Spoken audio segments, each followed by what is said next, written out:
Vinayak, it's a pleasure to have you here today. Thanks for coming and joining us at the GRI Residential 2025. I would like to start asking you to introduce yourself and talking a bit more about your role at TATA Project, and of course, explain a bit more about what is TATA Project, please. My name is Vinayak Pai. I'm Managing Director and CEO of TATA Projects. TATA Projects is a EPC construction company in India. We do design and build for multiple sectors. Building and infrastructure is one vertical for us, and energy and industrial is the other vertical. So in the building and infrastructure, we do all types of buildings, residential, commercial, institutional. Under infrastructure, we do a lot of infrastructure build. Just before you came on stage, I was presenting the answer from the survey we run with the members, and one of the key factors that worries our members when thinking about investing in residential is the infrastructure. And as a coincidence, that was exactly what you came to speak about. So can you tell us a bit more about the infrastructure side of it and how this is connected to a decision nowadays about investing in the resi market? I think there is a dynamic shift in the role infrastructure plays in the residential sector today. And your survey clearly says that 2/3 of your members feel that the infrastructure is a key driver for locating the new residential builds. It was all about location because in the past the infrastructure was limited.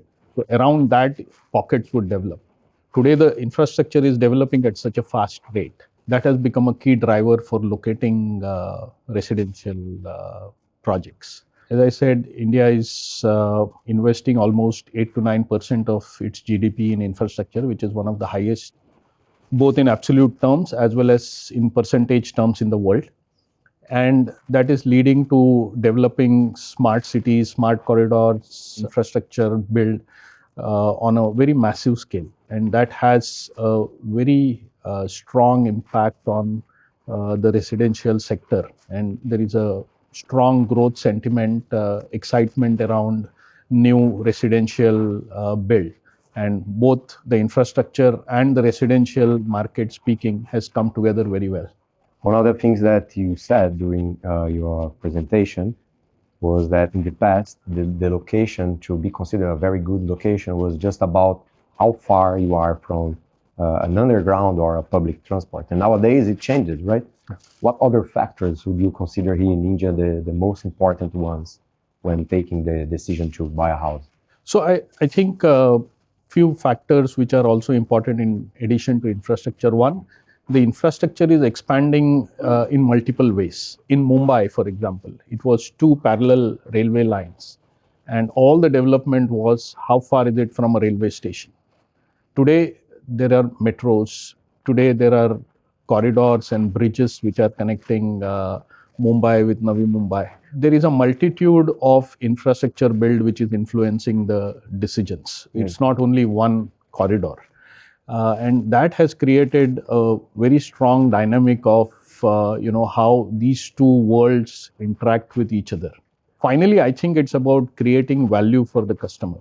For the government will build infrastructure, and as India moves towards a developed economy, the aspirations of an average home buyer have gone up multifold.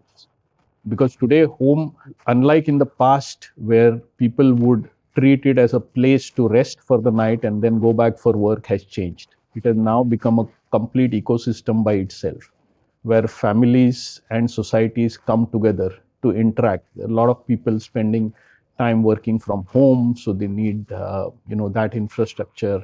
I think these factors play a very important role in this development. If we think about the biggest opportunities in India infrastructure over the next few years, can you name some of these biggest opportunities?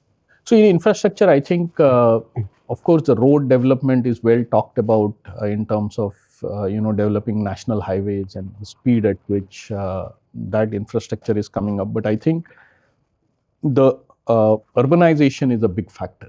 In the next decade, almost 70 to 75% of the GDP of India will be from urban areas. And there is a huge move towards urban areas. So both in tier 1 cities and tier 2, tier 3 cities. So this whole concept of urbanization and building smart ecosystem and smart cities is a big opportunity, right? In terms of infrastructure, also the opportunities is the metros. You will be surprised that the first real metro in India was built in the early part of this century, in around 2020, the Calcutta Metro, the Delhi Metro, right?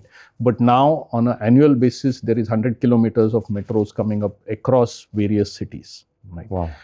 And that's at a very rapid pace. And then the number of airports in the last 7 to 8 years have doubled from around 75 to 150. And that's the pace at which the airport connectivity is also going up.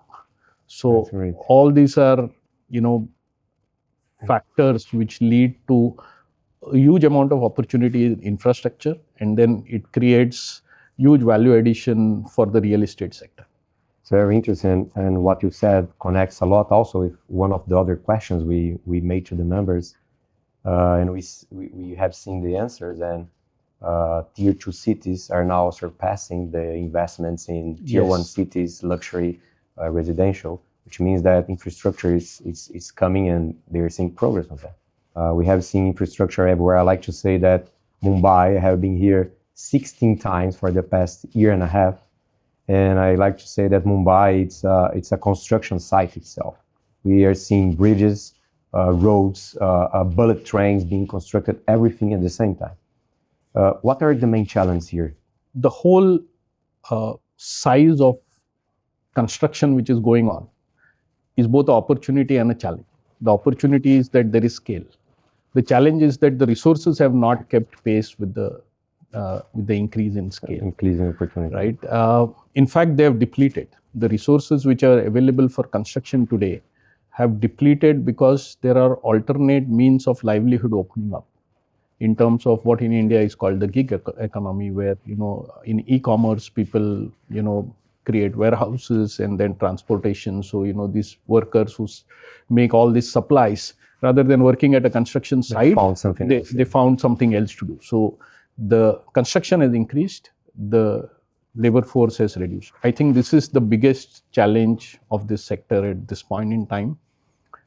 We have to rapidly address this to be able to continue building India at the rate at which it is wanted to build, right? Yeah. Right, to a developed economy. And that is going to happen through, better planning, smarter construction, more prefabricated and off-site construction, and also use of technology. I mean, these are the factors which are front and center. And of course, the whole skill development, making it more attractive, giving the resources better skills to be able to perform at a higher level at a site rather than just as an unskilled worker. You mentioned also about sustainability, and also on a personal level, you're also working on projects like that. And how is TATA seeing this? Yeah. No, look, I mean, sustainability is absolutely a critical element.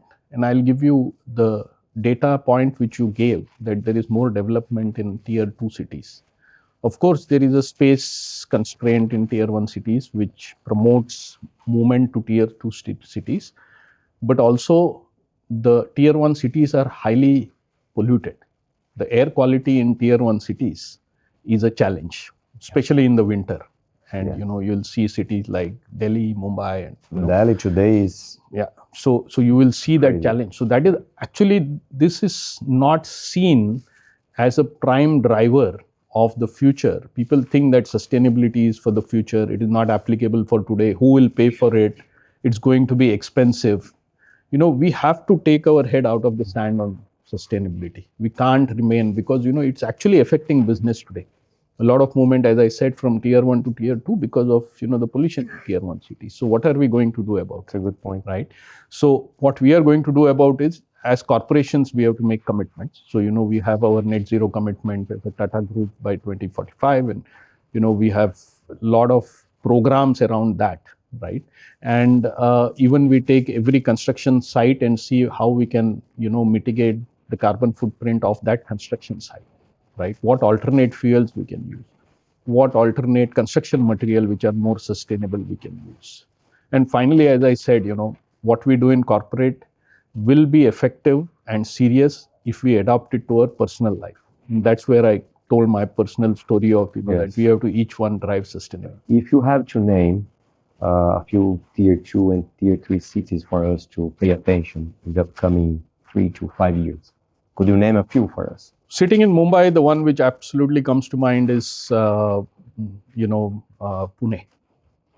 Definitely a area which is a lot of talent available in terms of there is industry, there is education institutes which are of very high caliber. So there is talent, right? Of course, a lot of infrastructure is also coming up there.